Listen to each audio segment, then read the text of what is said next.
Bom dia, a paz de Cristo.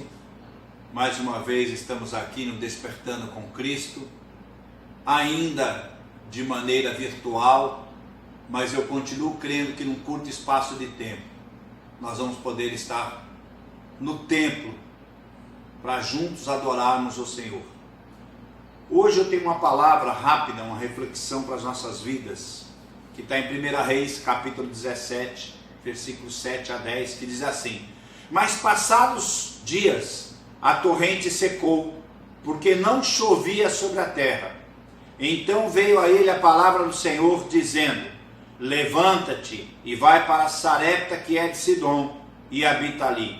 Eis que eu ordenei ali a uma mulher viúva que te sustente. Então ele se levantou e foi a Sarepta, e chegando à porta da cidade, eis que estava ali uma mulher viúva, apanhando lenha. E ele a chamou e lhe disse: Traze-me, peço-te um vaso, um pouco de água que beba.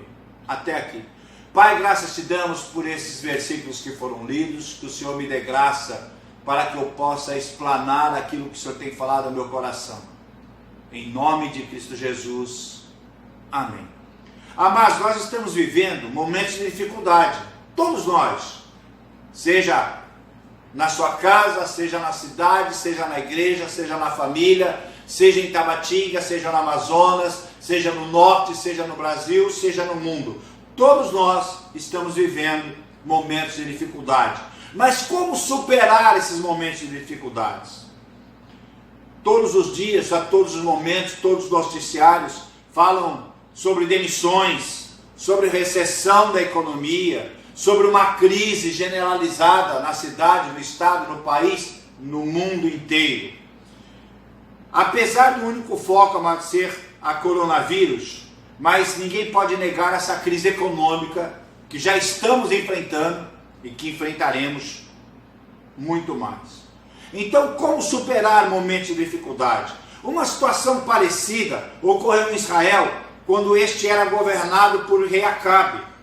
Em desobediência às leis de Deus, ele se casou com Jezabel, uma estrangeira que adorava outros deuses. O resultado disso trouxe uma grande crise ao povo, que também se afastou de Deus e serviu a outros deuses.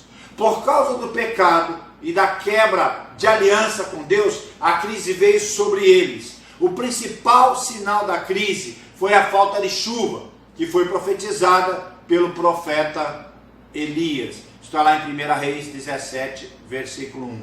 Mas em meio a essa grande crise, estava o profeta Elias, homem de Deus, mas que também enfrentava as consequências daquela crise. Então preste atenção, como ele, muitos servos de Deus, como eu, como você, como muitos pastores, missionários, missionárias, hoje em dia também estamos enfrentando as consequências da crise. Não estamos totalmente isentos a essa crise. Mas a Bíblia diz que Deus mandou que corvos alimentassem Elias na crise e que ele bebesse da torrente que existia em Querite. Isso está em 1 Reis 17, 4. Porém, a Bíblia diz em 1 Reis 17, 7, mas passados dias a torrente secou, porque não chovia sobre a terra. A provisão de Elias havia secado, e agora, da mesma forma que aconteceu com o profeta de Deus, muitos servos fiéis estão vendo a sua torrente secar, seja na área econômica, seja na saúde, seja na família ou em outras áreas em que as crises podem estar instaladas. Elias podia ter ficado desesperado, afinal, quem poderia viver sem água, sem chuva? Mas Elias não perdeu a sua fé em Deus. De ouvidos atentos, ouviu a voz de Deus que lhe disse: Dispõe-te e vai a Sarepta, que pertence a Sidom. Demora-te ali, onde ordenei a uma mulher viúva que te dê comida. Isso está em 1 Reis, capítulo 17, versículo de número 9. Preste atenção, amados. Deus tem resposta certa para a minha, para a sua necessidade. E muitas vezes a resposta de Deus vem de onde menos esperamos. Como poderia uma viúva naquela época sustentar um profeta? Elias podia ter questionado, mas ele simplesmente creu e fez exatamente o que Deus havia lhe mandado. Ele creu na provisão de Deus, que fez um grande milagre, onde o azeite da botija e a farinha da panela não se acabou até que a chuva descesse sobre a terra. Amados, eu não sei se você consegue conjunturar tudo isso, se você consegue entender tudo isso. A provisão, Deus mandou ele ir para uma cidade e uma viúva ia lhe sustentar. Como poderia uma viúva lhe sustentar? Mas ele, por obediência, foi, porque ele sabia que Deus ia agir. E quando chegou lá, essa viúva estava com fome e ela disse: eu só tenho um pouquinho de farinha, eu vou fazer um bolo para que eu e meu filho coma e a gente morra.